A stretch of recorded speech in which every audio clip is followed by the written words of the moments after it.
Proseguiamo con le premiazioni. Prossima premiazione sono i 50 metri dorso ragazzi femmine. Terzo posto medaglia di bronzo per il team Veneto col tempo di 32,59 Emma Scomparin. Ringraziamo Stefano Cerchier, fondatore Idros, per la consegna delle medaglie.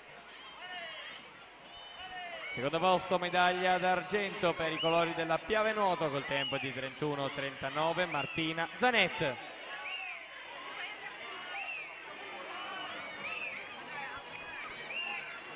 Primo posto medaglia d'oro vince col tempo di 30,78 per l'Adria Nuoto Elena Fabbri.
E cerimonie di premiazione della gara 200 metri farfalla assoluti maschi.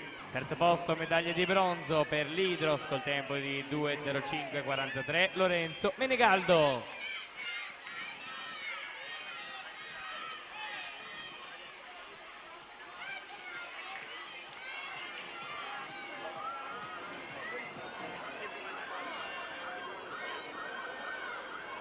Secondo posto medaglia d'argento, second place, silver medal for Egyptian swimming team with the time of 2:04:09 Hamdi Ahmed.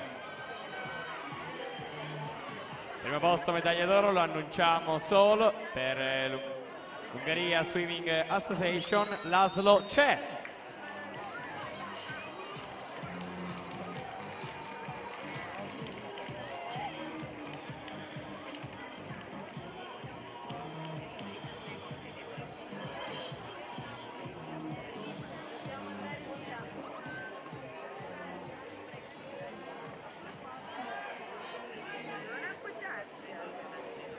Quarta serie.